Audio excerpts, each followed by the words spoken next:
worship.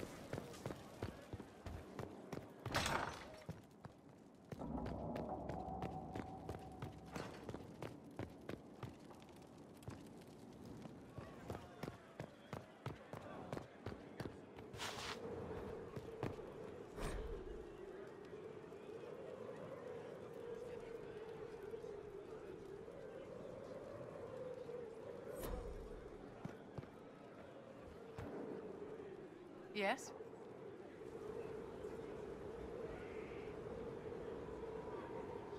I wanted to ask you, Of course. What do you wish to know? what was it like to live in a circle? My dear, your question is the root of all problems with mages. I cannot tell you. Every circle was different. Their Templars were different, their politics unique. And every person within each tower had an experience of circle life unique to themselves. Some people suffered and some were content. Some were cruel, some compassionate, and some indifferent. The same is true of people everywhere, in all circumstances, whether they are mages or not. Tell me about your personal experience with the circle. I enjoyed life in the Montsimard Circle, my dear. It was an edifice devoted to knowledge and refinement. And mages need the company of other mages. No one else can truly understand the challenges we face, nor see the world as we do. You must have been under constant supervision, being forced by Templars to live in the tower. Was that hard to endure? My dear, I have a suite in the palace and a wing at my dear Duke Bastien's estate. I've never been forced to live anywhere. Most circles allowed mages to live away from the tower, either on their own or in service to the nobility. All that was required was permission from the first enchanter. Some circles were harsher in their restrictions. Kirkwall was the worst, but it was the exception. Most were quite permissive. Perhaps too permissive, in retrospect. You must have an opinion of the Templars after living so long in the circle. Having opinions about Templars, my dear, is exactly like having opinions about mages or Navarrans or men. I have known some who were impossible to endure and some who were utterly charming. I have suffered insults at the hands of those in the armor, but no more than I endured from nobles or tradesmen in Val Royal. Personally, I have found the Templars a useful tool, skilled at keeping more unpleasant elements at bay.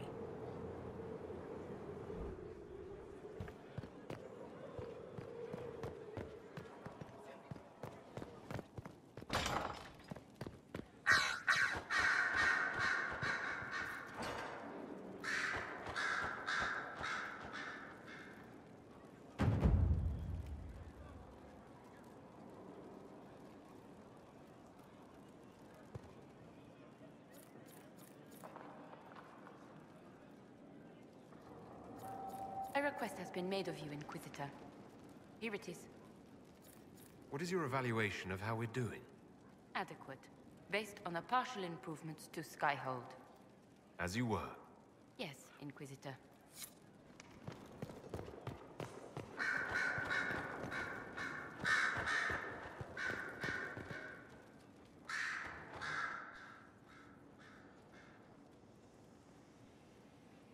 Anything interesting?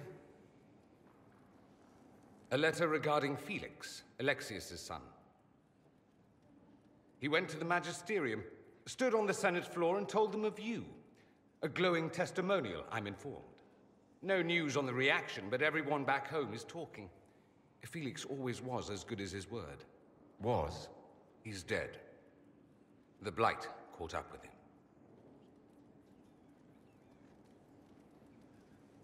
Are you all right? He was ill, and thus on borrowed time anyhow. That doesn't mean you can't regret his death. I know. Felix used to sneak me treats from the kitchens when I was working late in his father's study. Don't get into trouble on my behalf, I tell him. I like trouble, he'd say. Tevinter could use more mages like him. Those who put the good of others above themselves. With the two of you... Felix and I? What an odd question. No, I had no intention of abusing Alexius's hospitality by seducing his son. Not that I've been proper my whole life, by any means. It wasn't like that. Even in illness, Felix was the best of us. With him around, you knew things could be better. You make it sound like he was a better person than you. What a mad thing to say. Few people are better than I. Very well, a better person, clearly, not nearly as handsome.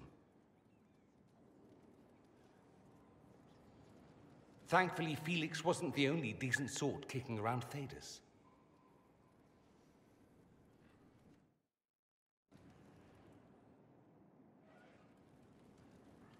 I could watch you roam Skyhold all day. Here and there you run, checking in on your followers. Why don't they come to you, feed you grapes, rub your shoulders? I suppose it's more fun this way. For me, I mean. You're rather strapping.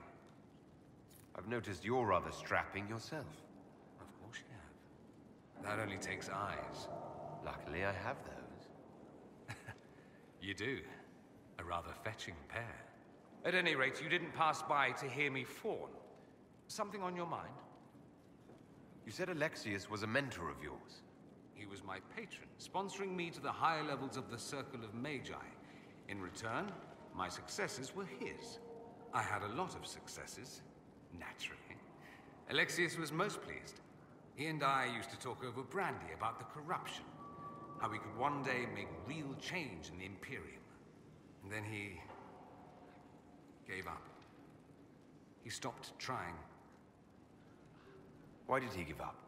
On a journey to Hossberg, a Darkspawn raid killed his wife and sickened his son. I remember hearing the news. He hadn't been there, you see. Alexius was convinced he could have protected them. And the guilt tore him up. I helped him with his research for a while, and then we drifted apart.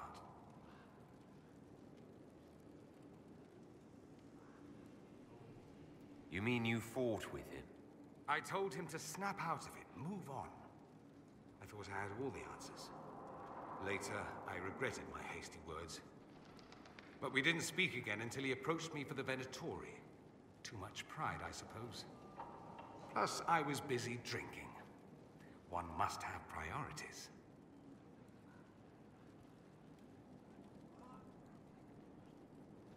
You still went after him? It's true.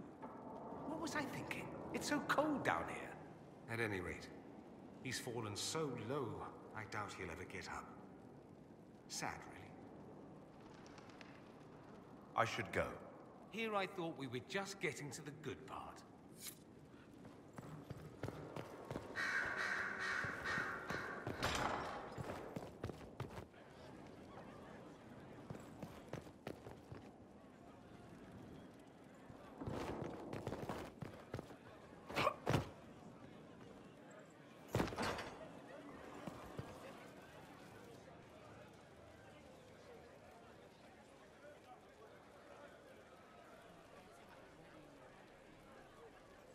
That got a little heated. You all right? Well, that depends. How angry is Cassandra? I wasn't trying to keep secrets. I told the Inquisition everything that seemed important at the time.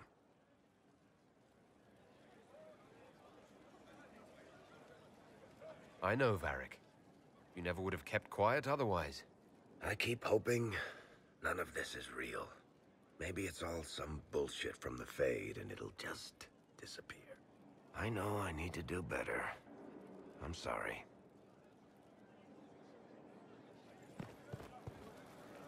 There is something I wish to discuss, Inquisitor. There is something... My Lord Inquisitor, it's good of you to speak with me. I have news regarding one of your companions, the De Winter.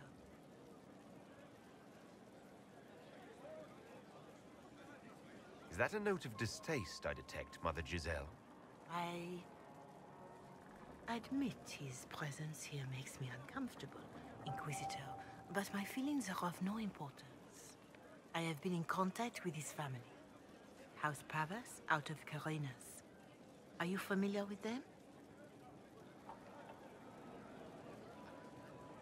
Familiar? We've never met, if that's what you're suggesting. I'm suggesting nothing. I'm only curious whether you know of his situation. The family sent a letter describing the estrangement from their son and pleading for my aid. They've asked to arrange a meeting quietly without telling him. They fear it's the only way he'll come. Since you seem to be on good terms with the young man, I'd hoped...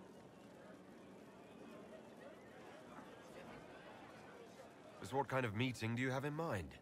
I believe they just want to talk, to understand why Dorian felt he had to come here.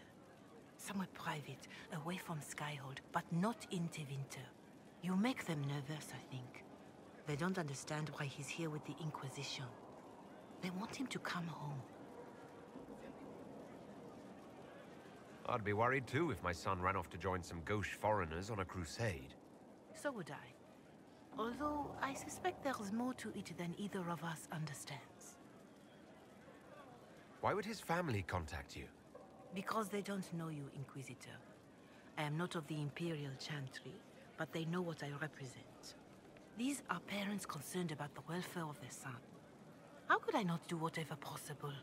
I would speak to the young man myself, but he does not care for me.